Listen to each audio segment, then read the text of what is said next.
नमस्कार, स्वदेश न्यूज देख रहे हैं आप। मैं हूं आपके साथ ऋषभ सोनी और लेकर आया हूं प्राइम टाइम शो एजेंडा। और एजेंडे में आज हम बात करेंगे बिहार की राजनीति की और चुनावी वादों की।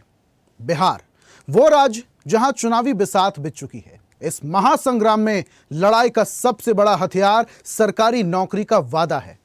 एनडीए ने अपने संकल्प पत्र में 1 करोड़ नौकरी और रोजगार का पिटारा खोला।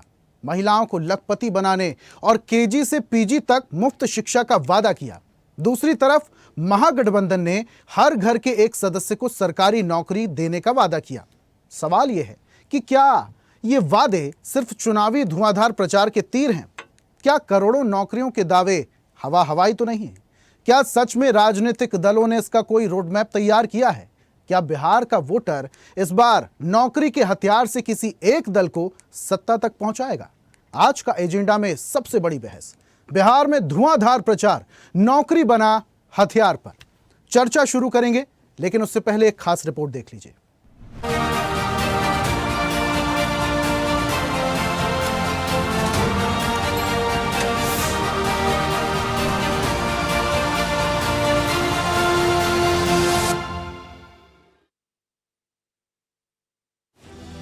बिहार विधानसभा चुनाव को लेकर एनडीए के वादों का पिटारा भी खुल गया है।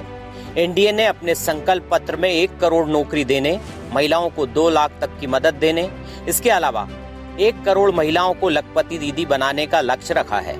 साथ ही गरीबों के लिए केजी से पीजी तक मुफ्त शिक्षा का भी वादा किया है।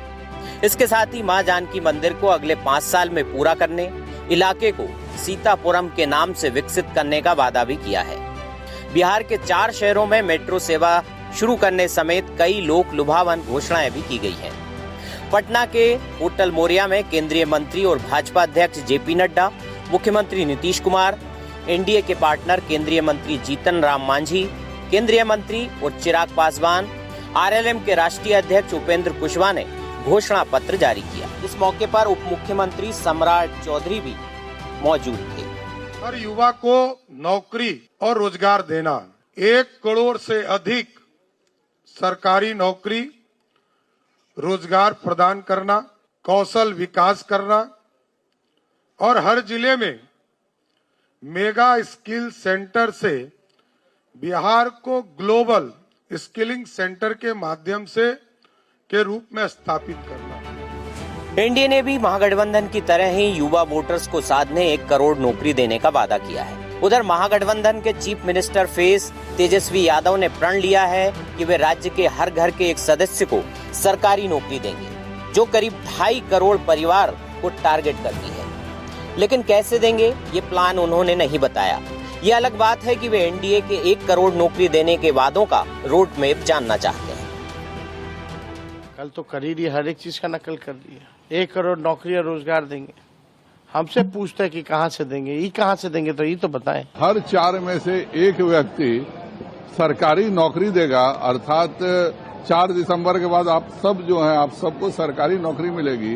इस तरह का बकवास करने वाला व्यक्ति को समझ ही में नहीं आता इलेक्शन मैनिफेस्टो क्या होता है। ठीक है, 2 करोड़ नहीं देंगे, 50 लाख देंगे ना, हम 2 करोड़ की छोड़ देते हैं, हटा दीजिए। 50 लाख देंगे ना, तो कम से कम हमारी नेता रोजगार देने की बात तो कर रहे हैं, वादा तो कर रहे हैं। एनडीए की सरकार तो वादा भी नहीं करती है। तो अभी तो चुनाव चल रहा है, देख लेते हैं क्या होता है। खेसारी लाल कह रहे हैं कि 2 करोड़ जॉब देंगे महागठबंधन के लोग। कौन सा जॉब देंगे खेसारी लाल, नाचने वाला?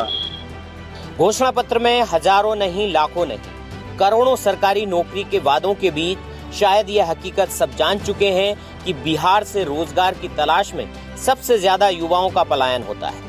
यही वजह है कि विधानसभा के इस महासंग्राम में इस बार वोटर्स की सबसे दुखती रग पर हर दल वादा ए मरहम लगाने की कोशिश कर रहा है। इन सारे संकल्प पत्र और घोषणा पत्रों के बाद भी देश के सबसे गरीब और पिछड़े राज्य हैं। 50 लाख से ज्यादा बच्चे अभी भी छठ में किस तरीके से, कितनी दुर्दशा से वापस लौटे हैं, ये पूरे देश ने अभी देखा है, 5 दिन पहले देखा है।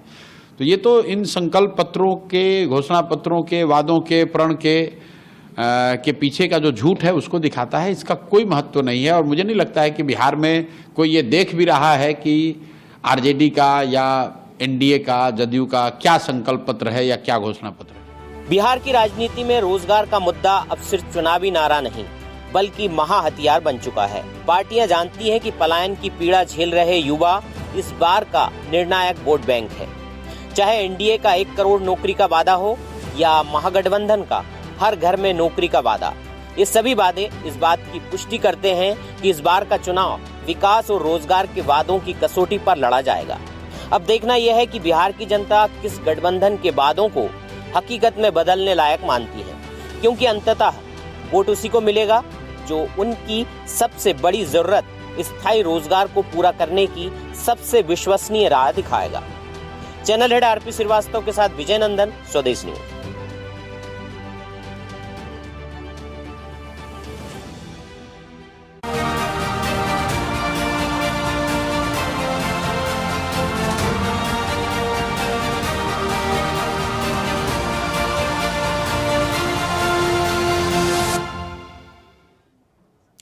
तो बिहार में चुनाव है और चुनाव से पहले दो ही बड़े घटक दल महागठबंधन और एनडीए ने अपने घोषणा पत्र को रिलीज कर दिया है। इन घोषणा पत्रों में कई सारे दावे और वादे किए गए, लेकिन दावों और वादों को पूरा कैसे किया जाएगा, ये एक बड़ा सवाल बना हुआ है। और इसमें सबसे बड़ा दावा है नौकरी का, रोजगार का, जो कि सबसे बड़ी समस्या बिहार की है भी। और इसी नब्ज को पकड़ते हुए दोनों ही गठबंधनों ने इसको लेकर आगे बढ़ने की रणनीति भी तैयार की है। लेकिन इससे पार कैसे पाएंगे, इसको लेकर भी तो कोई रणनीति होगी। इसी पर आज हम बहस करेंगे। कुछ मेहमान हमारे साथ जुड़ रहे हैं, जल्दी से परिचय आपका करवा देते हैं। बीजेपी का पक्ष रखने के लिए नवीन मिश्रा हमारे साथ हैं। नवीन जी, बहुत स्वागत आपका। कांग्रेस प्रवक्ता है सोमवीर सांगवार। सोमवीर जी, आपका भी बहुत बहुत स्वागत करता हूं। जेडीयू नेता हैं संजय पटेल जी। संजय जी, बहुत स्वागत। और धनिक लाल है नेता आरजेडी से। धनिक जी, बहुत स्वागत आपका। और एलजेपीआर नेता हैं अजय कुमार सिंह। अजय जी, आपका भी बहुत स्वागत करता हूं। जन स्वराज का पक्ष रखने के लिए दीपक कुमार हमारे साथ हैं। दीपक जी, बहुत स्वागत आपका। और वरिष्ठ पत्रकार के तौर पर हमारे साथ डॉक्टर इंदुकांत दीक्षित हैं। दीक्षित साहब, आपका भी बहुत बहुत स्वागत करता हूं। और इस चर्चा की शुरुआत कांग्रेस प्रवक्ता सोमवीर सांगवार से मैं करता हूं। सोमवीर जी, बड़े दावे और वादे कर दिए। अभी एनडीए का घोषणा पत्र आपने भी सुना होगा, जाहिर सी बात है, उसमें भी कई सारे घोषणा है। लेकिन आपकी तरफ से भी हर परिवार में एक सरकारी नौकरी है, माई बहन मान योजना में 2500 मासिक महीना देंगे आप, पुरानी पेंशन योजना की बहाली की बात करते हैं, प्रतियोगी परीक्षा में कोई फीस नहीं ली जाएगी। ऐसे बड़े बड़े दावे और वादे आप लोग कर रहे हैं। अगर आपकी सरकार बन भी जाती है तो कोई रोड मैप है, कैसे इंप्लीमेंटेशन होगा इतने बड़े बड़े वादों का? देखिए ऋषभ जी, पहले मतलब कि इंडिया गठबंधन ने तो अपना तेजस्वी प्रण क्या है वो अनाउंस कर दिया है। मैं सबसे पहले बताना चाहूंगा कि जो एनडीए ने अपना घोषणा पत्र जारी किया है, इनके पास तो एक साधारण सा जवाब रहता है कि अमित शाह जी फिर उसके बाद आएंगे कि वादे सफल नहीं हुए तो वो बोल देंगे कि भाई वो तो जुमले थे, चुनाव में हमने जुमले बोल दिए थे। मतलब कि एनडीए का आप देखिए कि इन्होंने लिखा है कि 5 साल में बिहार को बाढ़ मुक्त बनाएंगे। 20 साल में क्यों नहीं किया भाई आपने? हर साल हजारों परिवार तबाह हो जाते हैं बाढ़ के कारण, लेकिन 20 साल तक आपकी नींद नहीं खुली। 2009-2017 तक बिहार शहरी आधारभूत संरचना विकास निगम में इन्होंने 1300 करोड़ का घोटाला किया है। ये कैग की रिपोर्ट है, सीएजी की रिपोर्ट है। कितने पुलों में इन्होंने भ्रष्टाचार किया है। मतलब कि एनडीए की सरकार ने 3 साल में 27 पुल गिरने का बिहार में, और जिनमें से एक बार तो 17 दिन में 12 पुल गिरे, ऐसा अनोखा रिकॉर्ड बनाने का काम किया है। तो जिस प्रकार से तो फिर तो अगर आपकी सरकार बनती है तो आपके लिए सब कुछ ठीक कर पाना तो और ज्यादा मुश्किल हो जाएगा। आप ये दावे और बड़े बड़े आरोप लगा रहे हैं। नहीं ऋषभ जी, क्या है, ये कैग की रिपोर्ट्स हैं, ऑन रिकॉर्ड हैं, कोई भी देख सकता है इसे, आप भी इसे मतलब एक्सेस कर सकते हैं। ये मुश्किल नहीं है, नियत की बात होती है। इन्होंने क्या है कि बिहार की जनता की खून पसीने की कमाई को लूटकर अपने आपस में बंदरबांट करनी है। हमने वो बंदरबांट नहीं करनी, हमने वो जन कल्याण की योजनाओं में लगाने हैं वो पैसे। तो हमारी ये नियत की बात होती है, इनकी नियत हमेशा ऐसी रही है। देखिए अभी पूरे देश के मीडिया में मैं एक चीजें देख रहा हूं, जंगल राज वर्सेस मंगल राज, जंगल राज वर्सेस मंगल राज। मतलब ये कौन सा मंगल राज है कि 20 सालों में 60,000 से ज्यादा हत्याएं हो चुकी हैं, 1,15,000 से ज्यादा हत्या के प्रयास की घटनाएं हो चुकी हैं, 6,58,000 से ज्यादा गंभीर अपराध दर्ज हो चुके हैं, 2,70,000 से ज्यादा महिलाओं पर हिंसा के मामले आ चुके हैं। तो मतलब कि ये कौन सा जंगल राज है? ये तो जंगल राज का डर दिखा दिखाकर मां जंगल राज बिहार की झोली में डालने का काम किया है।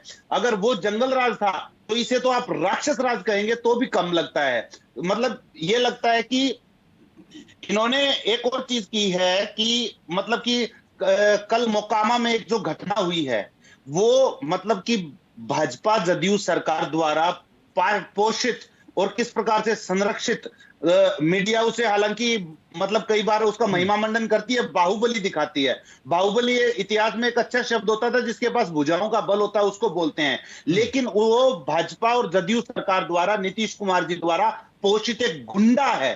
तो उसके लिए आप लोगों को कम से कम अपनी भाषा को ठीक करना चाहिए, जो वो है उसको वही पुकारना चाहिए। आप मीडिया वाले ही उन लोगों को बढ़ावा देते हैं कि नहीं अनंत सिंह जी तो कॉमेडी बहुत अच्छी करते हैं, कॉमेडी बहुत अच्छी करते हैं, अनंत सिंह जी तो ये ऐसा करते हैं। उस कॉमेडी करने वाले ने कल AK-47 चलवाकर मतलब गाड़ी से रौंद दिया उस आदमी को। तो ये बिहार में प्रधानमंत्री 30 साल पहले की तो याद दिला देते हैं, लेकिन उनकी रैली के आधे घंटे बाद क्या होता है वो उन्हें याद नहीं रहता। लेकिन बड़े बड़े आरोप तो आपकी पार्टी पर लगते हैं। जब आपकी सरकार थी जंगल राज सबसे ज्यादा था बिहार में, ये मैं नहीं कह रहा, ये भी आंकड़े कहते हैं। सबसे ज्यादा अपराध वहां पर होता था, माफिया सबसे ज्यादा वहां, इलीगल हथियार की स्मगलिंग सबसे ज्यादा आपकी शासनकाल में होती थी। नहीं ऋषभ जी, मैंने आपको आंकड़े बताए ना अभी, ये आंकड़े ही बता रहा हूं मैं, NCRB का डेटा बता रहा हूं कि 20 सालों में 60,000 से ज्यादा हत्याएं, 1,15,000 से ज्यादा हत्या के प्रयास, 6,58,000 गंभीर अपराध, 2,70,000 से ज्यादा महिलाओं के ऊपर हिंसा हुई है। अगर आप उसको जंगल राज कह रहे हैं तो सोमवीर जी अब मेन मुद्दे पे आते हैं, मेन मुद्दे पर आते हैं। नौकरी कैसे दें? तो बताइए क्या कहेंगे इस सोमवीर जी? आप इस पर क्यों मीडिया वाले इस पर क्यों मीडिया वाले हर बात पे बात करते हैं सोमवीर जी, लेकिन आपके पक्ष में अगर बात नहीं करो तो आप लोग खिलाफ हो जाते हैं, फिर मीडिया खराब भी हो जाता है, फिर गोदी मीडिया हो जाता है। इस तरीके की बातें आप लोग करते हैं। आपके पक्ष में अगर बात ना करो तो आप डिफरेंट बोलने लगते हैं, फिर गोदी मीडिया बोलने लगते हैं, खिलाफ बोलने लगते हैं। अभी आंकड़ों पे बात करते हैं ना, आप सीधा सोमवीर जी टॉपिक पर बात करते हैं। आपने उसको जंगल राज बोला है, मैंने NCRB मैं नहीं कह रहा था, ये आंकड़े बोल रहे थे साहब। सोमवीर जी मुझे बस इतना बताइए। सोमवीर जी सुनिए, सोमवीर जी ऐसे नहीं, सोमवीर जी सुनिए, आपका मेन मैनिफेस्टो क्या है? आपका मेन वचन क्या है? नौकरियों का। सबसे बड़ा मुद्दा बिहार का रोजगार है, नौकरी है। अभी मैं परसेंटेज की बात करता हूं, जिनके पास मास्टर डिग्री है ना बिहार में, 19% युवा और लोग बेरोजगार घूम रहे हैं। जिनके पास डिग्री है करीब 15% बेरोजगार हैं। और जो स्कूल पास आउट कर चुके हैं, हायर सेकेंडरी की मार्कशीट है जिनके पास, उनके पास करीब 5% लोग बेरोजगार। ऐसे अगर आंकड़ा देखें बेरोजगारी का बहुत है। यह आपके लिए भी बड़ी चुनौती है। इस चुनौती को कैसे पार पाएंगे? ये जरा रोड मैप जरा जनता को समझा दीजिए। देखिए, चुनौती, मैंने आपको इस चीज का एक सीधा सा आंकड़ा दिया। अभी मैंने 2 भ्रष्टाचार के आंकड़े आपको गिनवाए कि भारतीय जनता पार्टी उस बजट का इस्तेमाल क्या करती है कि अपने आप में बंदरबाट करने में और अपनी जेबें भरने में करती है। हम उस भ्रष्टाचार को हटाकर उसे जन कल्याण की योजनाओं में लगाएंगे, जिसमें से नौकरी हमारा एक मैनिफेस्टो का हिस्सा है। तो मतलब ये तो नियत की बात होती है। लेकिन जब रोजगार देने की बात आएगी सोमवीर जी, जब रोजगार देना होगा आपको तो सबसे पहले इंफ्रास्ट्रक्चर की जरूरत पड़ेगी, सबसे पहले बड़ी बड़ी फैक्ट्रियों की जरूरत पड़ेगी। उसको लेकर तो कोई जिक्र नहीं है कि आप जब आएंगे सत्ता में तो इतनी फैक्ट्रियां खोलेंगे, इतना उद्योग बढ़ावा करेंगे। आप नौकरी कैसे देंगे? नहीं, देखिए, इसके लिए क्या बोलते हैं कि सारी चीजों का इसमें एक पूरा उल्लेख है। आपने पूरा, मैं उम्मीद करता हूं कि 5 पन्नों का जो हमारा पूरा एक डिटेल जनता को जल्दी से आप बता दीजिए, उस पर आपने पढ़ा होगा। इसके लिए सारे क्षेत्रों को मतलब कि संगठित करके और उनमें अलग अलग तरीके की योजनाओं को लागू करने का पूरा एक डिटेल रखा हुआ है। तो इसमें सारी चीजें सिलसिलेवार तरीके से होंगी। और नौकरियां, देखिए, जैसे अगर मान लो कि कोई इंफ्रास्ट्रक्चर आएगा, अब लॉ एंड ऑर्डर की बात करते हैं, अब इंफ्रास्ट्रक्चर के लिए तो लॉ एंड ऑर्डर की भी आवश्यकता है। तो सारी चीजें एक दूसरे की पूरक हैं। ठीक है, लॉ एंड ऑर्डर हो गया, इंफ्रास्ट्रक्चर हो गया, उद्योग हो गए, वो सारी चीजें लाएंगे, उसके उन चीजों को हम सेफ्टी सिक्योरिटी देंगे, तभी मतलब कि ये चीजें संभव हो पाएंगी। चलिए ठीक है, संजय जी जोड़े हमारे साथ। नमस्कार, जुड़े संजय जी। पूरी बात अभी आप सोमवीर जी की सुन रहे थे, बड़े बड़े आरोप भी वो लगा रहे थे, लेकिन अब मैं सीधा मुद्दे पर आता हूं। ये जो बड़े बड़े वादे किए गए हैं, इन वादों से कैसे पार पाएंगे आप? 1 करोड़ नौकरी देना एक बड़ा टास्क है बहुत बड़ा टास्क है। 1.5 करोड़ नौकरियां तो करीब देश भर में सरकारी हैं, आप लोग 1 करोड़ नौकरियां बिहार में दे रहे, कैसे पार पाएंगे? कैसे कुछ रोड मैप होगा आपके पास? सर्वप्रथम एनडीए के घोषणा पत्र पर हम अपनी बात को आपके माध्यम से आम मतदाताओं से साझा कर रहे हैं, इसके लिए आपको धन्यवाद। साथ ही राष्ट्रीय एकता दिवस के अवसर पर पटेल जी के 150वीं जयंती पर आप सबों को, पूरे भारतवासियों को धन्यवाद। आते हैं मुद्दे पर। एनडीए का जो भी घोषणा पत्र है बेरोजगारी से दूर हटाने का और विकास, बिहार में विकास कैसे हो, इस पर है। आज से पूर्व माननीय नीतीश कुमार के शासन से पूर्व महिलाओं की आधी आबादी होती है, जिसका विकास में अहम योगदान होता है। और नीतीश सरकार से पूर्व हमको लगता है किसी भी सरकार ने महिलाओं पर ध्यान नहीं दिया था। पहला नीतीश सरकार है जिसने महिलाओं पर ध्यान दिया।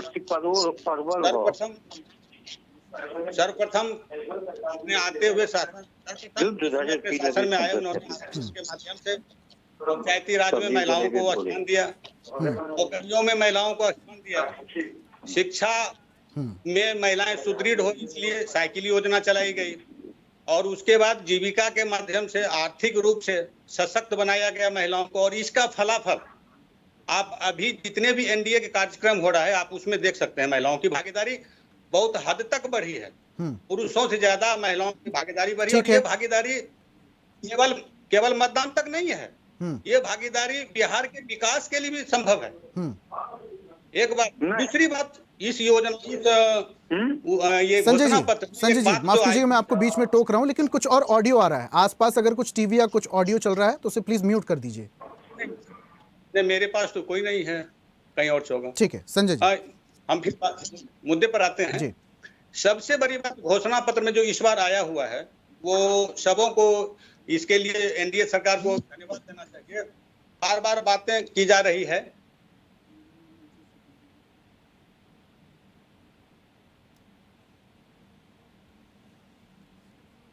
संजय जी म्यूट हो गए क्या? ठीक है, कुछ तकनीकी इशू है, शायद संजय जी से डिस्कनेक्शन हो गया। फिर से जुड़ेंगे उनसे। बीजेपी प्रवक्ता हमारे साथ जुड़ चुके हैं। नवीन जी सुन पा रहे हैं? जी बिल्कुल सुन पा रहा हूं। ठीक है नवीन जी, देखिए आज का मुद्दा बड़ा ज्वलंत है। आप लोग भी एड़ी चोटी का जोर लगा रहे हैं, विपक्ष की जितनी पार्टियां हैं, गठबंधन है, वो भी एड़ी चोटी का जोर लगा रहा है। बिहार विधानसभा में एक बड़ी घोषणा का बड़ा जिक्र हो रहा है, 1 करोड़ नौकरियां। ये सबसे बड़ा मुद्दा हो सकता है बिहार में। कैसे पार पाएंगे आप? कोई रणनीति बनाई होगी गठबंधन ने, एनडीए ने कोई रणनीति बनाई होगी कि कैसे नौकरी देंगे आप? देखिए, देने का बहुत सारे तरीके होते हैं। सरकार के अगर मतलब राजनीतिक व्यवस्था और मुख्यमंत्री की निश्चित तौर पे बड़े से बड़े काम को उतारा जा सकता है। 20 साल हमारी सरकार की हुई, जिस ढंग से बिहार में लालू प्रसाद जी के नेतृत्व में, राबड़ी जी के नेतृत्व में बिहार में जंगल राज के साथ साथ बिहार के विकास को जिस ढंग से खत्म किया गया, बिहार चरमराया हुआ था। की व्यवस्था नहीं था, वो व्यवस्था नहीं, किडनैपिंग एक चरम सीमा पे थी, हत्या और बलात्कार यहाँ का बिजनेस बन चुका था, लोग पलायन कर रहे थे। आखिर नीतीश कुमार जी की इच्छा शक्ति और भारतीय जनता पार्टी के अलायंस जो हमारा गठबंधन है, इनके तमाम नेताओं के परिश्रम से आज लड़ा हुआ बिहार, आज बंगाल जैसे राज्य में और दूसरे प्रदेश में लोग ये कहते हैं कि हम जो है बिहार को बंगाल नहीं बनने देंगे। तो आप ये समझ सकते हैं कि बिहार किस स्तर पर नीतीश जी के नेतृत्व में कहाँ बढ़ा है। कोई चीज नहीं है। आज जो भी भारतीय जनता पार्टी और एनडीए के नेताओं ने जारी किया है, निश्चित तौर पे हम उसको अभी भी और दरभंगा डिस्ट्रिक्ट के गौरव विधानसभा में अभी हम पश्चिम बंगाल के पूर्व सांसद बैरकपुर के अर्जुन सिंह जी हैं, उनके साथ हम लोग गांव-गांव में अभी भी हम लोगों का वो चुनाव प्रचार चल रहा है। अभी जिस ढंग से हम चुनाव प्रचार में लोगों का, चाहे वो किसी भी समुदाय के लोगों का जो जिस ढंग से तथ्य सामने आ रहा है, लोग जिस ढंग से हम लोग से बात कर रहे हैं कि 24 घंटा में 23 घंटा बिजली का होना, गांव-गांव में प्रधानमंत्री सड़क योजना के साथ साथ मुख्यमंत्री सड़क योजना, सिंचाई की समुचित व्यवस्था, और जिस दिन टीचरों का पूरे का जाल, नवीन जी सुनिए ना, सीधा मुद्दे पे आते हैं। कैसे रोजगार दिया जाएगा? आप लोग 1 करोड़ की बात करते हैं, 4.5 लाख सरकारी पद अभी भी खाली हैं, कैसे भरेंगे? वो तो भर नहीं पा रहे। 1 करोड़ नौकरी का वादा आप लोग कर रहे हैं। बिल्कुल हम वादा कर रहे हैं, और 1 करोड़ लोगों को, चाहे वो शिक्षा के हो, सिंचाई के हो, चाहे इरिगेशन के क्षेत्र में हो, चाहे वो रोड के क्षेत्र में हो, तमाम योजना, तमाम जगहों पे 1 करोड़ जो सरकारी रिक्तियां हैं, नौकरी, उसको भरी जाएगी। 1 करोड़ नए सरकारी किसी के नौकरी, दिल में नवीन जी। बिल्कुल आज एक बिल्कुल क्यों नहीं दिया जाएगा 1 करोड़ सरकारी नौकरी? आज भी हेल्थ डिपार्टमेंट के अंदर आप देखते होंगे, आप 1 पता करोड़ करेंगे बिहार 40 में लाख तो सिर्फ केवल- देश भर में सरकारी नौकरियां हैं साहब। आपके ही नहीं, राज्य में जहां आपकी मैं- सरकार है मैं- लंबे वक्त से, मैंने- वहां पर मैं- 4.5 लाख नौकरियां अभी भी खाली रिक्त पड़े हैं सरकारी पद। अगर मजबूत हो, ये मजबूती के वादे और दावे तो पहले भी हुए थे साहब। नवीन जी, नवीन जी सुन पा रहे हैं? आपकी आवाज नहीं आ पा रही है। यूपीएससी क्वालिफाई करता है। नवीन जी, आपकी आवाज स्पष्ट नहीं आ पा रही, शायद नेटवर्क का कुछ इशू है। अब सुन पा रहे हैं मुझे? जी, अब सुन पा रहे हैं, प्लीज बोलिए। मैंने कहा कि रोजगार के अंदर कुछ भी नहीं होता है कि यूपीएससी आईपीएस होते हैं। स्कूल में टीचर बना करके हेल्थ डिपार्टमेंट में नौकरी कर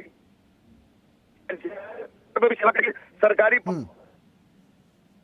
लोगों की सेवा की लेकिन जा नवीन सकती जी, है। इसका मतलब ये नौकरी तो भी- नहीं है 1 करोड़ नौकरी, और नौकरी का आप लोग बात कर रहे हैं 1 करोड़ नौकरी और रोजगार, तो इसका मतलब ये नहीं कि 10,000 सरकारी नौकरी दे दी, बाकी रोजगार दे दिए आप लोग और बिल्कुल, तमाम लोग। बिल्कुल, तो रोजगार को बिल्कुल, देखिए, हाँ। मूंगफली बेचना भी एक रोजगार है। इसका मतलब ये नहीं है कि जिनके पास मास्टर की डिग्री है वो मूंगफली बेचने लगे रोजगार के लिए। न्याय तो होना चाहिए ना। मैं आपको बता 19% दूं- जिनके पास मास्टर की डिग्री, 19% लोग हैं युवा हैं जिनके पास रोजगार नहीं है। मैं आपको बताता हूँ, जिस प्रदेश से मैं आता हूँ, मूलतः मैं बिहार से हूँ, लेकिन बंगाल में हमारे परिवार करीब सैकड़ों वर्ष से है। उस राज्य की मुख्यमंत्री बोलती हैं कि बैगन का आप तरुआ बना दीजिए, उसके बिजनेस को शुरू कर दीजिए। रोड पे हुए किनारे उनको काट करके आप झाड़ू बनाइए, तो वो एक रोजगार नहीं है। तो आप मैनिफेस्टो में मत नीतीश जी बोलिए और ना साहब एनडीए की नेता- नौकरी आप देंगे। बिल्कुल, नौकरी का बिल्कुल। मतलब क्या अभी है? हम सरकारी नौकरी देने की अभी- बात है। अभी सरकारी नौकरी में प्राइमरी, मैं बता रहा हूँ, प्राइमरी, अपर प्राइमरी और हाई स्कूल में करीब 30,000 के आसपास हमारी वैकेंसीज है। हम बड़ी वैकेंसीज एक एक करके लाते जा रहे हैं। पुलिस डिपार्टमेंट की वैकेंसीज है, इरिगेशन में है, इरिगेशन के साथ साथ नवीन वाटर जी, रिसोर्स डिपार्टमेंट के 4.5 अंदर लाख है। सरकारी पद खाली पड़े हुए हैं, लंबा वक्त बीत बिल्कुल। गया है, अब वो तो आप उसको लोग भी भर भरा नहीं पा जाएगा। रहे हैं।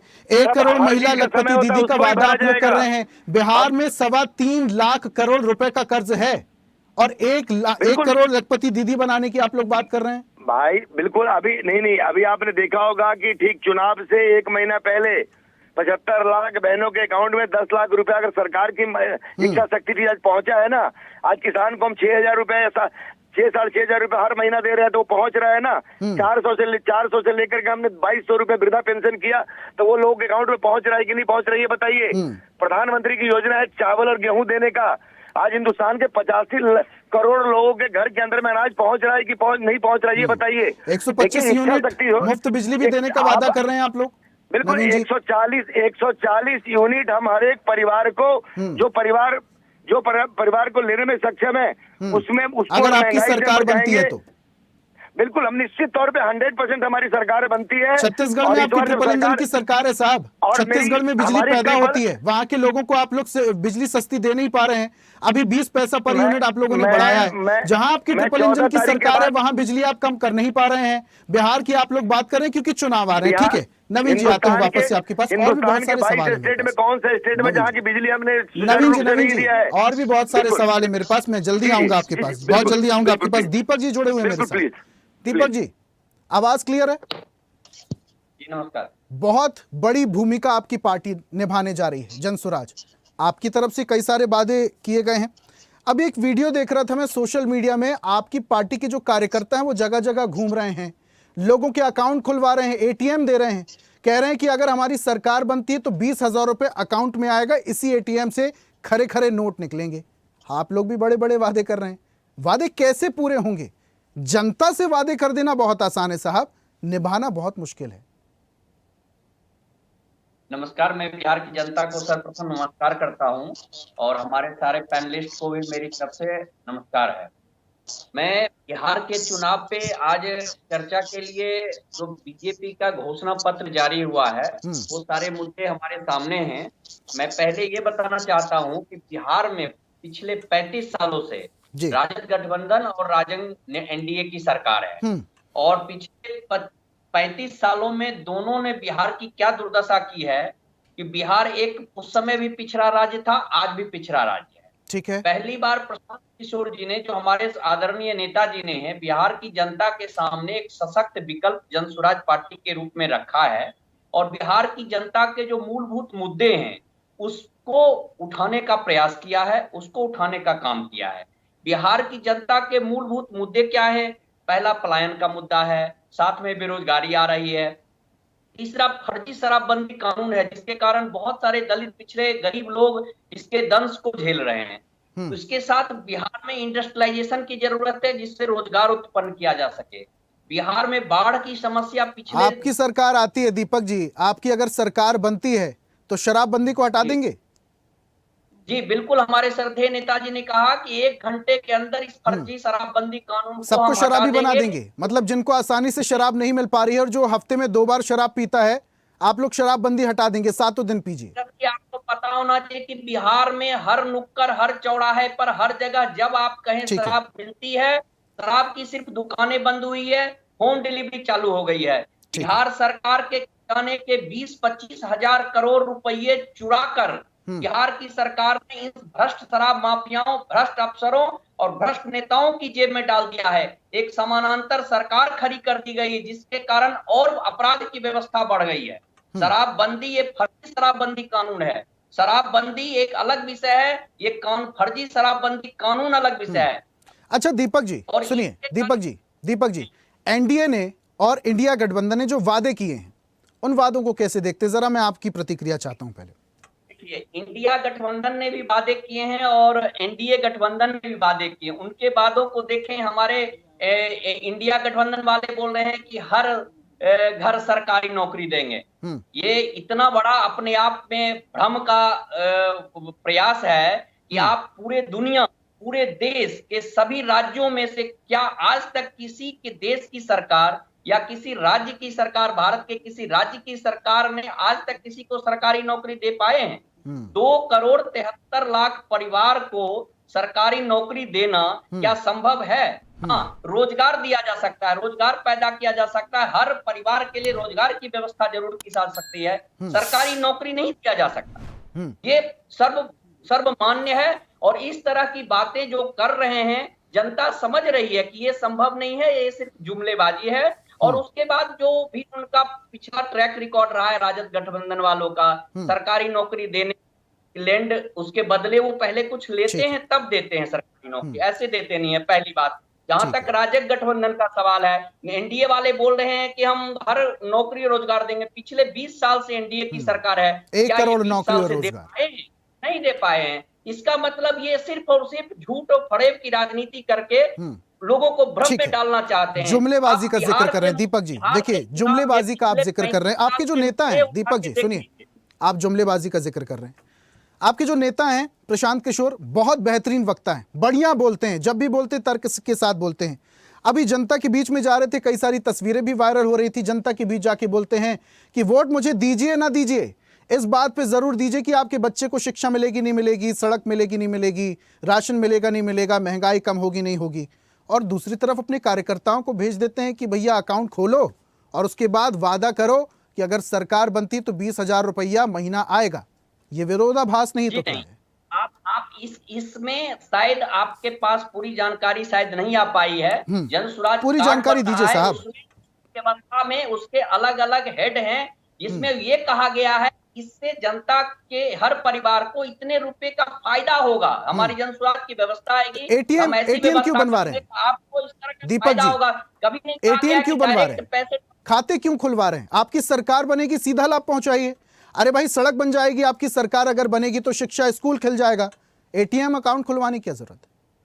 देखिए, हमारे श्रद्धेय नेताजी ने शिक्षा व्यवस्था के बारे में सबसे पहले उन्होंने सारी बातें क्लियर की हैं। पहली बात कि हमारे शिक्षा व्यवस्था में उन्होंने कहा कि हम अच्छी क्वालिटी की शिक्षा के लिए आप तो अकाउंट का तर्क दीजिए दीपक जी। ये अकाउंट क्यों खुल रहे हैं? ये एटीएम क्यों बांटे जा रहे हैं?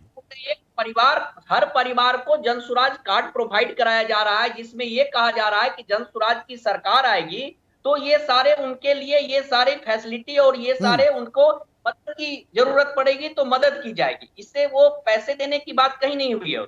यदि इस तरह की कोई बातें करते हैं तो भ्रमित करने का प्रयास कर रहे हैं। जन स्वराज पार्टी ने कभी ये नहीं कहा कि हम आपके कार्यकर्ता तो कैमरे में कह दे रहे हैं, शायद कार्यकर्ताओं की ट्रेनिंग सही तरीके से नहीं हुई, इसलिए भ्रामक जानकारियां लोगों तक पहुंचा रहे हैं। ये तो आपके लिए भारी पड़ जाएगा दीपक जी। ठीक है, ठीक है दीपक जी, और भी मेहमान है, जरा उनका भी जिक्र कर लेते हैं, उनका भी मैं रुक कर लेता हूं। दीपक जी आऊंगा वापस से आपके पास। डॉक्टर दीक्षित भी जुड़े हुए हैं। सर मैं बहुत जल्दी आपके पास आता हूं, लेकिन एलजीपी से अजय जी भी हमारे साथ जुड़े हुए हैं। अजय जी, ये वादे जो हैं ये कहीं जुमले तो नहीं है? दीपक जी कह रहे हैं कि ये वादे पहले भी किए जा चुके हैं। बड़ा मुद्दा बिहार में है नौकरी का, उससे बड़ा है पलायन का। कई सारे मास्टर डिग्री धारक जो हैं वो बेरोजगार घूम रहे हैं, जिनके पास बहुत सारी डिग्रियां हैं वो बेरोजगार घूम रहे हैं। रोजगार में मूंगफली बेचना भी आ जा रहा है, और आपकी तरफ से जो वादे किए जा रहे हैं कहीं जुमलेबाजी तो नहीं? कैसे पूरे करेंगे? सबसे पहले तो ऋषभ बाबू जी, आपको बहुत बहुत धन्यवाद कि हम जैसे कार्यकर्ता को आप लोगों ने अपने चैनल पर बोलने का मौका दिया। और मुद्दा भी है मेरी घोषणा पत्र का। घोषणा पत्र महागठबंधन के ओर से भी आया है और एनडीए की ओर से भी आया है। और जुमलेबाजी की जहां तक बात है, इनके बारे में दीपक जी जो बोल रहे थे, तो दीपक जी का तो इनका जो एटीएम खुला है, इस एटीएम पर तो चुनाव आयोग का ये होना चाहिए। हम लोगों को जो जानकारी मिली है कि जब आप इस पर वोट डालिएगा जन स्वराज को, तो आपके एटीएम से निकलेगा 20,000 रुपया है। तो आप बोलिए ये जुमलेबाजी नहीं है तो क्या है? और जहां तक बात रही कि ये इस योजना सरकारी नौकरी देने की बात और ये करने की बात, रोजगार देने की बात, तो एक समय था कांग्रेस के प्रधानमंत्री राजीव गांधी जी कहते थे कि जब हम केंद्र से 100 रुपया भेजते हैं तो ग्रास रूट पहुंचते पहुंचते वो 15 रुपया मिलता। लेकिन आज की स्थिति में हमारे एनडीए गठबंधन के ये और भारत के प्रधानमंत्री का सोच कि वो जो पैसा जिस अकाउंट के लिए भेजते हैं वो सेम टू सेम उस आदमी 100 रुपया तो 100 रुपया आपके खाता में धारक के हाथ में आता है। इसमें बीच बिचौलिया कहीं कुछ नहीं। तो ये तो सोच है। और हम तो एलजेपी आर के ये हैं, लखीसराय के ये पदाधिकारी हैं, जिलाध्यक्ष हैं। तो हमारी पार्टी तो बिहार फर्स्ट, बिहारी फर्स्ट के नाम पर पूरे ये में अपना एजेंडा चला रही है और उसी विजन को लेकर के सभी युवाओं की बात करती है। MY समीकरण, महिला और युवा के समीकरण की बात हमारे राष्ट्रीय अध्यक्ष करते हैं। आज संजोग से आज उनका जन्मदिन भी है, उनको आप लोगों के आपके चैनल से के माध्यम से उनको आज जन्मदिन की भी बधाई देते हैं। तो ये मुद्दा है। और जुमलेबाजी हर जगह तो विकास दिनों दिन बढ़ रहा है। कौन सी बात ऐसी आज हमारे पटना में मेट्रो चलना शुरू हो गया हुजूर। इसको भी लोग कहेंगे, दीपक जी और ये और महागठबंधन के साथी कहेंगे कि मेट्रो ट्रेन नहीं चल रही है। ये जेपी ये गंगा ब्रिज बन के तैयार है, समूचा ओवर ये जेपी सेतु। कौन सा एक से एक चिकित्सा की व्यवस्था, एक से एक मेडिकल कॉलेज की व्यवस्था करने जा रहे हैं। इंफ्रास्ट्रक्चर तो धीरे धीरे डेवलप हो रहा है।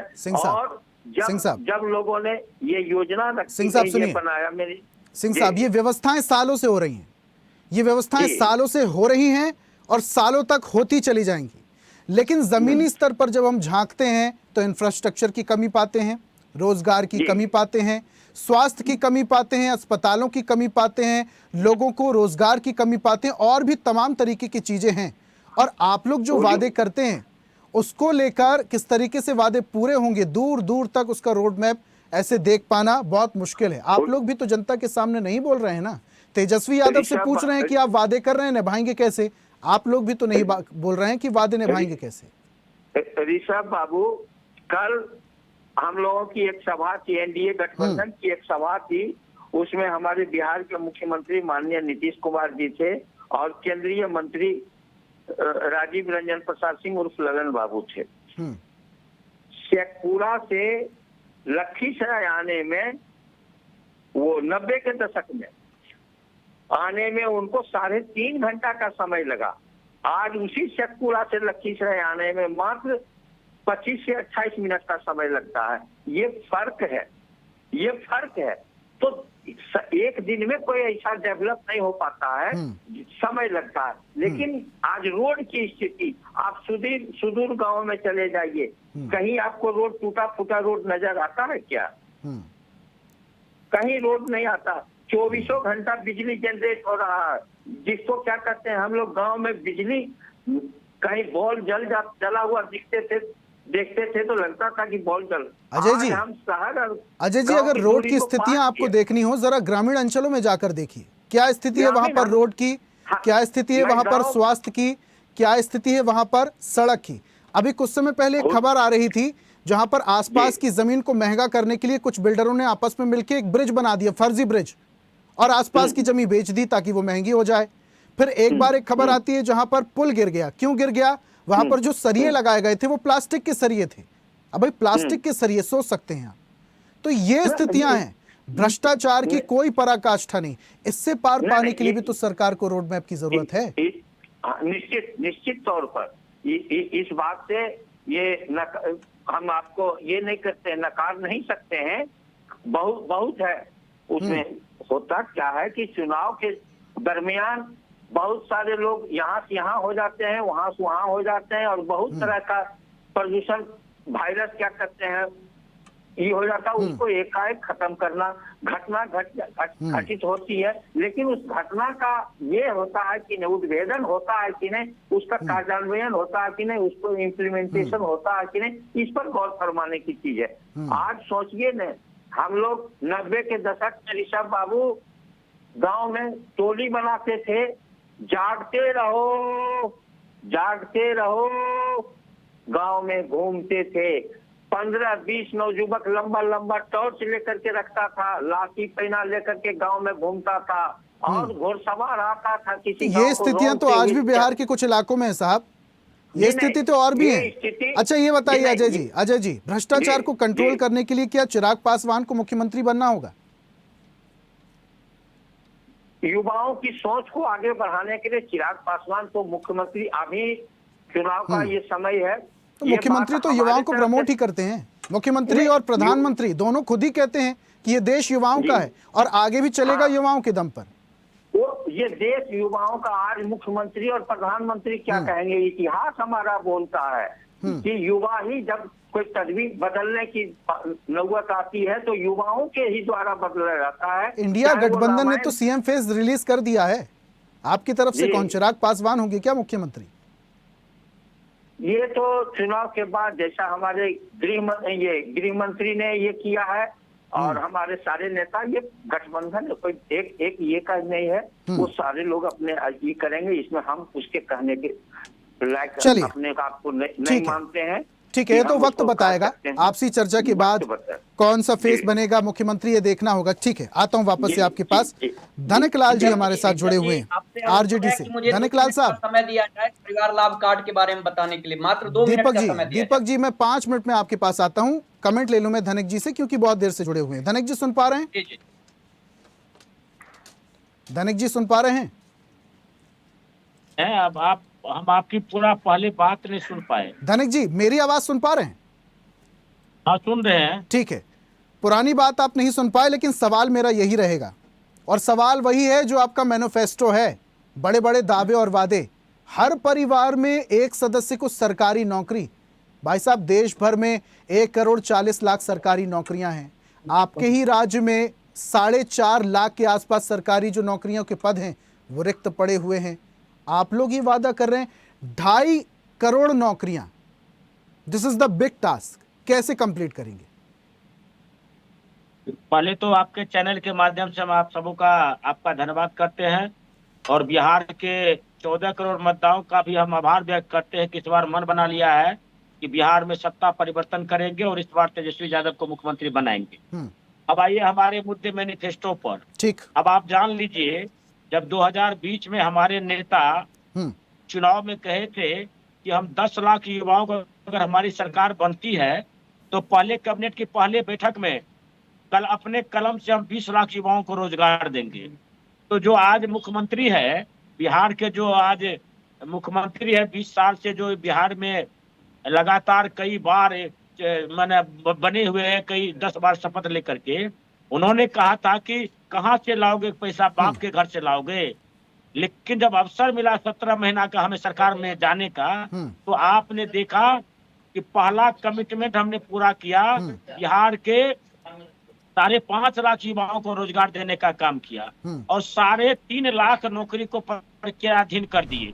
और इसी से बौखला करके हाँ तो हमने किया, और हमने जो वादा किया है कि जिस घर में सरकारी नौकरी नहीं है हम ऐसे परिवार को चिन्हित करेंगे, क्योंकि सरकार के पास डेटा है कि कौन मैट्रिक किया, कौन इंटर किया, कौन ग्रेजुएशन किया, कौन एमए किया, कौन एमएड किया। तो ये सरकार के पास डाटा है और हम आपको विश्वास दिलाते हैं, तेजस्वी यादव का यह घोषणा पत्र नहीं है, तेजस्वी यादव जी का यह प्रण है कि हम बिहार के वैसे परिवार जिसके घर में सरकारी नौकरी नहीं है हम नौकरी देंगे।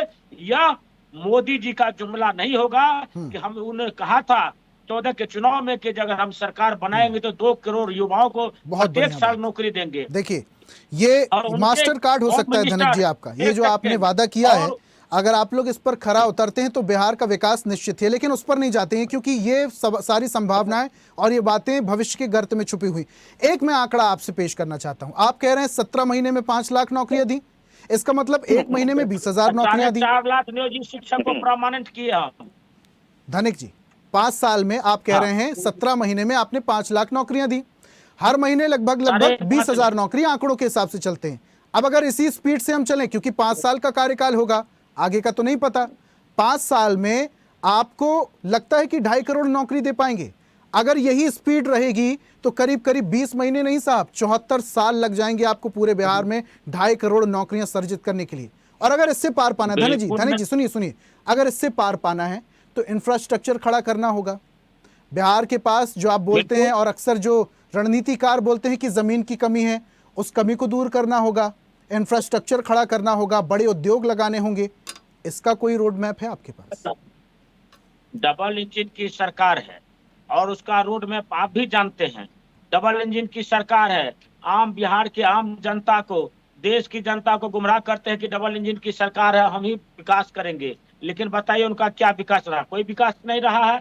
हमारे पास पूरा रोड मैप है, हमारे पास, हमारे नेता के पास विजन है, और विजन है कि हम कैसे लोगों को आर्थिक न्याय दें, कैसे हम सामाजिक न्याय कैसे दें। करेंगे? अब आर्थिक न्याय के तहत जानिए कि जीविका के दीदियों को हमारे नेता ने कहा है, थोड़ा जनता को भी बताइए ना कैसे करेंगे, थोड़ा जनता को भी बताइए धनक जी, थोड़ा जनता को भी बताइए कैसे करेंगे।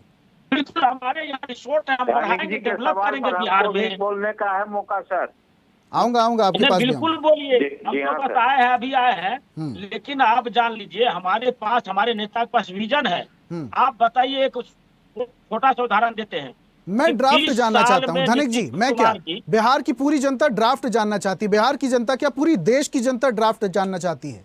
जहां पूरे देश में इतनी नौकरियां नहीं है, आप लोग सिर्फ बिहार में उतनी नौकरियां देने का वादा कर रहे हैं। ये संभव कैसे होगा? सिर्फ इतना ही जानना है। मैं आपको बता रहा हूं कि जब बिहार में एक व्यक्ति को सरकारी 20 साल से कोई नौकरी का व्यवस्था सरकार द्वारा नहीं की, तो हम 5.5 लाख नौकरी दिए ना, हमने उस रास्ता पर चलाने का काम किया ना। हम जो हमारा तो उसको तो झुटला देते हैं वो लोग। आंकड़े तो आपके हैं कि आपने 7 लाख 5 लाख नौकरियां दी। 20 बरस में ये तो आंकड़े आपके हैं साहब। 20 बरस में 400 रुपया का पेंशन 500 रुपया हुआ नहीं ना हुआ।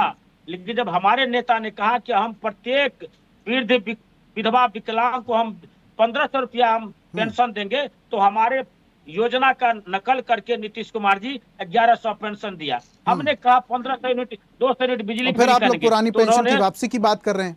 पेंशन नहीं, हम आपको रोड मैप बता रहे हैं कि हमने जो वादा किया ना, हम कह रहे हैं हमारे पास अभी वो प्लान भी हम आपको बताएंगे, हम आप डिटेल भी बताएंगे जो हम कैसे इस मुकाम पर हासिल करेंगे, कैसे हम हर घर में नौकरी देंगे। ठीक है, समय मेरे पास थोड़ा सा कम है धनक जी, समय मेरे पास थोड़ा सा कम है। वरिष्ठ पत्रकार भी बहुत देर से हमारा इंतजार कर रहे हैं। सर माफी चाहूंगा, मैं थोड़ा देरी से आपके पास आया, लेकिन सवाल अभी भी यही बना हुआ है। ये जो दावे और वादे हैं, बहुत सारे जो रणनीतिकार हैं, जो राजनीतिक विश्लेषक हैं, विशेषज्ञ हैं, हम उद्योग लगाएंगे, ठीक, हम धनक जी हम सब करेंगे। बहुत अच्छी बात है, ठीक है, बाकियों से भी सवाल ले लूं मैं।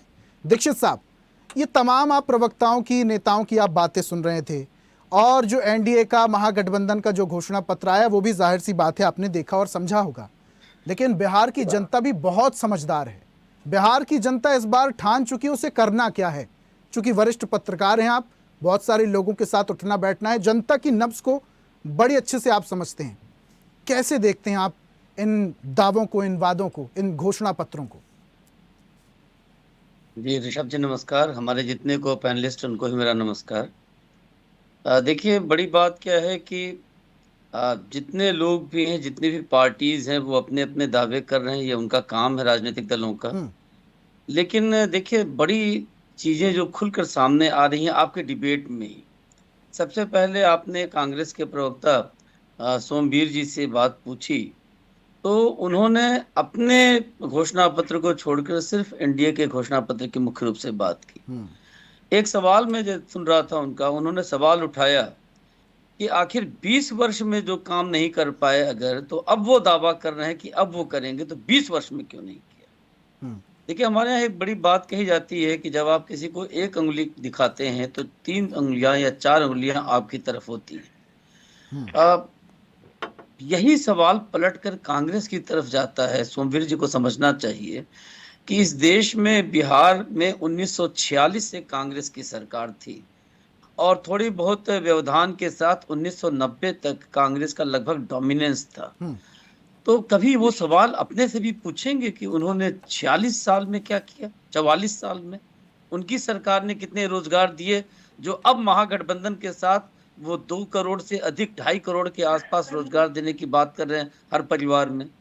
ठीक उसी प्रकार आप देखें, आपने जन स्वराज पार्टी के प्रवक्ता दीपक जी से जब बात पूछी कि क्या आप सभी लोगों को शराब पीने का अरेंजमेंट करेंगे, तो उनका जवाब देखिए, उनका जवाब कितना सामान्य सरलता से उन्होंने कहा कि हम शराब बंदी नहीं कर सकते हैं, इसलिए शराब पीने की व्यवस्था करा देते। कैसी बात है कि अगर देश में कानून का राज आप नहीं कायम कर सकते हैं, तो बिना कानून के रहने के लिए सबको आजाद कर देंगे। मतलब एक अगर जन कल्याण की बात, सामाजिक एक जागरूकता की बात नीतीश कुमार की सरकार ने किया कि शराब नहीं होनी चाहिए, शराब बंदी आवश्यक है समाज में सुधार के लिए, उसको लागू करने के लिए क्या व्यवस्था करेंगे, नहीं कर पाएंगे, इसलिए हम शराब की व्यवस्था कर देंगे कि सबको मिले, व्यवस्था अगर ढंग से सभी को शराब मिल जाए। ये है जन स्वराज। तो जो लोग हफ्ते में 2 बार शराब पीते थे, अब लीगल हो जाएगी तो हफ्ते भर शराब पीजिए, ये व्यवस्था कर देंगे। और देखिए, कहते हैं ना कि पीने वाले को पीने का बहाना चाहिए। इसी प्रकार देखिए बीजेपी को और जो एनडीए के लोग हैं, कि जिन लोगों ने पूरे देश में, बीजेपी ने वादा किया था जब मोदी जी 2014 के चुनाव में आए थे कि हम 2 करोड़ रोजगार प्रति वर्ष देंगे। पूरे देश में जो विपक्ष अच्छा सवाल उठाता है अक्सर, पूरे देश में 2 करोड़ रोजगार वो प्रति वर्ष नहीं दे पाए, लेकिन बिहार में 1 करोड़ रोजगार देंगे। आप देखें कि देश की जनता के साथ साथ बिहार की जनता को आप इतना उल्लू समझते हैं, मूर्ख समझते हैं कि हर पार्टी ऐसे बातें कर रहे हैं, ऐसे दावे कर रहे हैं, ऐसे वादे किए जा रहे हैं जो उन्होंने अपने बैकग्राउंड में पीछे के शासनकाल में नहीं किया और अब आने वाले शासनकाल में वो कर देना चाहते हैं। इसी तरह से देखिए, भ्रष्टाचार की बात पे आपने आरजेडी से जो सवाल पूछा, उन्होंने तमाम कमियां गिना दी नीतीश कुमार सरकार की, लेकिन 1990 से 2015 तक 15 वर्षों में उनकी सरकार ने कितने रोजगार दिए, कितना भ्रष्टाचार मुक्त और कितना सुशासन की सरकार दी थी, उस पर वो चर्चा नहीं करना चाहते हैं। वो जंगल राज और राक्षस राज की बात कांग्रेस के और आरजेडी के लोग करते हैं। ये बताने के लिए काफी है ऋषभ जी, आपके पास समय कम है, ये बताने के लिए काफी है कि किसी के पास भी वास्तव में किसी के पास भी जनता को देने के लिए एक जो कहते हैं ना उदार हृदय, ईमानदारी, सच्चरित्र और क्रेडिबल जवाब नहीं है। इससे सारी बातें सिर्फ चुनाव प्रचार की जा रही। क्योंकि आपके पास समय कम है, इसलिए मैं इससे ज्यादा न कह करके सिर्फ इतना कहना चाहता हूं कि आपने जो बातें शुरू से कही कि ये पब्लिक है, ये सब जानती है, और वो इन चुनाव में सारे राजनीतिक दलों को ये जवाब देगी कि वो किस पर विश्वास करती है और किसके एजेंडे पर, किसके घोषणा पत्र का संकल्प पत्र पर विश्वास करती है, किसके स्वराज में विश्वास करती है, किसके सुशासन बाबू में विश्वास करती है, किसके जंगल राज को जॉब के लिए जमीन लेने की बात पर विश्वास करती है। ये सारी मतपेटियों से जब ईवीएम से खुलेंगे मतपत्र, सारे लोगों के रिजल्ट आएंगे, तो जनता का जनादेश आपके सामने होगा। जी तो ये दीक्षित साहब आप जनता पर छोड़ते हैं और जनता की समझ, बुद्धि, विवेक पर हम छोड़ते हैं कि वो किन्हें चुनते हैं, लेकिन जाहिर सी बात है कि जनता को इस बार जागरूक होकर विकास को चुनना होगा। अब वो किसी भी रूप में विकास हो सकता है। ठीक है, अब मेरे पास समय थोड़ा सा कम है, सभी मेहमानों से मैं निवेदन करूंगा 20-20 सेकंड में अपनी प्रतिक्रिया दीजिएगा। दीपक जी जल्दी से 20 सेकंड अपनी प्रतिक्रिया। पहली बात, जो परिवार लाभ कार्ड की बात हो रही है, जिसमें 20,000 रुपए के लाभ की बात की जा रही है, उसमें अलग अलग हेड है। हमने कहा है कि हम 12,000 रुपए कम से कम रोजगार की व्यवस्था करेंगे, जो हर परिवार के एक आदमी को 12,000 रुपए का रोजगार मिले। दूसरा, उसमें 2,000 रुपए बुजुर्ग और दिव्यांग और महिलाओं के पेंशन की बात की गई है। 2,500 रुपये, 5 लाख रुपए महिलाओं को ब्याज पर 4% ब्याज पर जो सालाना ब्याज पर जो लोन दिया जाएगा, उसमें 2,500 के लाभ की बात की गई है।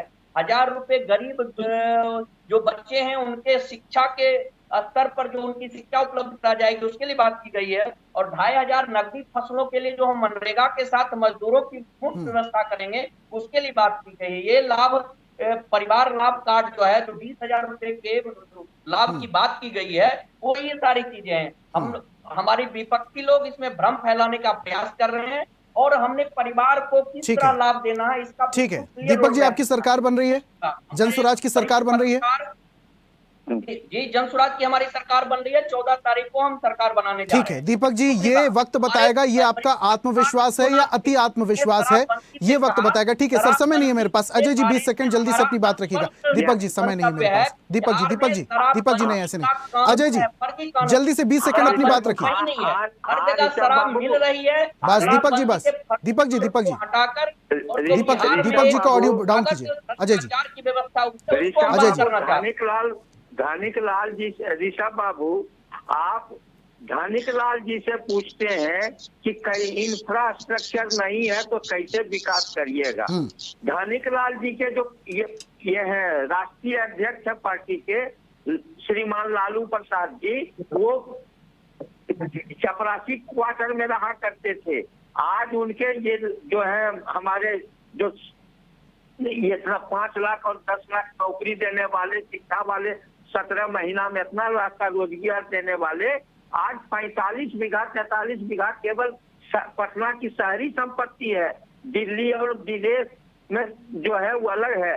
तो इनके इंफ्रास्ट्रक्चर की बात क्या करना है, ये तो कर ही देंगे सर। ठीक है धनक जी, देखिए इन लोगों की मानसिकता जो है ना, इन लोगों की मानसिकता ही सही नहीं है। आदरणीय लालू यादव जी ने सामाजिक न्याय किया, दबे कुचले लोगों को आवाज दिया और सम्मान दिया, कुर्सी पर बैठाने का सम्मान दिया।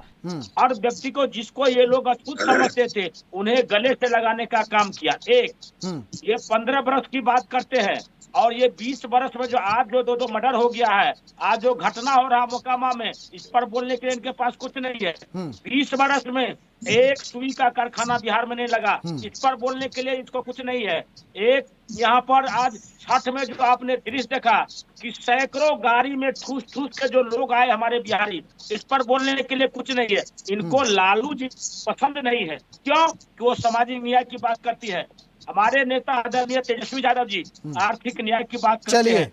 विकास है। को बेहतर, ठीक है धनिक जी, मैं घोटाले पे, केस पे, जेल पे नहीं जाऊंगा, दर्द हो रहा है। ठीक है, लेकिन ये वक्त बताएगा, आपके दावों और वादों में कितना दम है। धनिक जी ठीक है धनिक जी। Sanjay ji last comment 20 second. इस बिहार के आऊंगा आपके पास। तेजस्वी यादव ऋषभ जी, धनिक जी नहीं, ऐसे बना नहीं। लिया है। संजय जी 20 सेकंड। राहुल गांधी की उपस्थिति में तेजस्वी यादव ऋषभ जी, जेडीयू नेता संजय जी, आऊंगा। सोमवीर जी आऊंगा आपके पास, आऊंगा सोमवीर जी, आऊंगा आपके पास बारी बारी से। संजय जी 20 सेकंड, जल्दी अपनी बात रखिए। सारा राजनीति विपक्ष का तो लालू अरे धनिक जी बस, धनिक जी पहुंच गई आपकी बात जनता तक। संजय जी इतने भी विकास पर चर्चा हो रही है, बिहार में बस इतना कहना है कि नीतीश है तो मुमकिन है।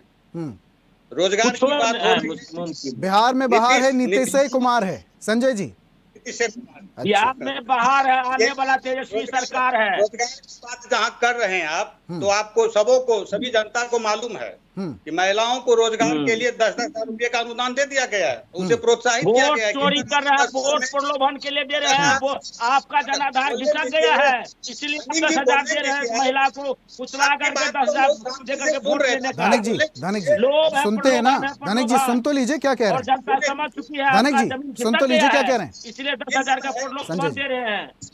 आप ध्यान करने वाला नहीं है बिहार में, इस बार हम सरकार बनाने जा रहे हैं। किया गया था। सैनी साहब का ख्याल रखिए।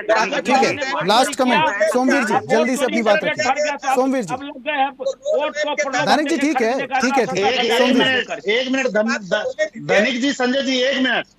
देखिए ऋषभ जी, भारतीय जनता पार्टी और जदयू के इस संकल्प पत्र के जो 1 करोड़ रोजगार हैं, इसके छलावे में मुझे लगता है बिहार की जनता को नहीं आना चाहिए, क्योंकि इनके पास रटे रटाए जवाब होते हैं चुनाव के बाद कि रोजगार के लिए रील बनाना, पकौड़े तलना, रील बनाना, पकौड़े तलना, गटर की गैस से चाय बनाना, और फिर बाद में अमित शाह जी कह देंगे कि वो 1 करोड़ रोजगार वाला तो जुमला था। और सुनिए ऋषभ जी, आज सुपौल का प्रत्याशी वहां की जनता को कह रहा है कि वोट मुझे देना, नहीं तो तुम्हारी बिजली काट दूंगा चुनाव के बाद। अनंत सिंह के लोग AK-47 लेकर खुलेआम घूम रहे हैं।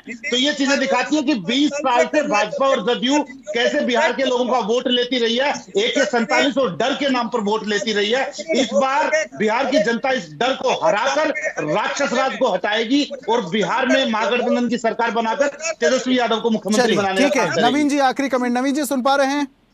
बिल्कुल ऋषभ जी, ठीक है नवीन जी, इस बार जंगल राज खत्म होगा, वादा और दावा कर रहे हैं सोमवीर जी। जल्दी से 20 सेकंड का समय है मेरे पास, जल्दी से। जंगल राज 1 साल पहले हुआ, जैसे गजनी, एक गजनी हिंदुस्तान को लूटने आता अफगानिस्तान से। ये प्रशांत किशोर एक गजनी का प्रतिरूप है और तेजस्वी यादव गजनी के प्रतिरूप है, क्योंकि जंगल राज और राबड़ी देवी लालू यादव ने दिया था। 20 साल पहले जंगल राज को हमने खत्म कर दिया। बिहार में विकास की बहार है, बिहार में 23 घंटे की लाइट, बिजली और महिलाओं का सम्मान, सुरक्षा। बिहार में AK-47 का भाव है, बिहार में AK-47 का। चलिए, ऐसे तो जनता को कुछ भी समझ में नहीं आएगा। अगर आप लोग सब एक साथ बोलेंगे तो जनता को कुछ भी समझ में नहीं आने वाला है। लेकिन दावा और वादा कितना सही होगा ये आने वाला वक्त बताएगा। 14 तारीख को स्पष्ट हो जाएगा किसकी सरकार बन रही है और मुख्यमंत्री कौन बन रहा है। आप सभी मेहमानों का हमारे साथ जुड़ने के लिए, चर्चा में शामिल होने के लिए और अपने तर्क रखने के लिए बहुत बहुत शुक्रिया, बहुत बहुत धन्यवाद। और आज हम बात कर रहे थे बिहार की। बिहार क्योंकि विधानसभा चुनाव जो है, और विधानसभा चुनाव से पहले यहां पर वादे और दावों की लंबी लिस्ट दिखाई दे रही है।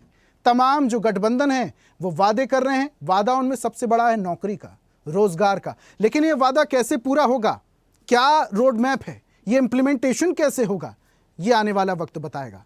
आज की खास कार्यक्रम में फिलहाल इतना ही। देखते रहिए स्वदेश न्यूज, सबसे पहले देश।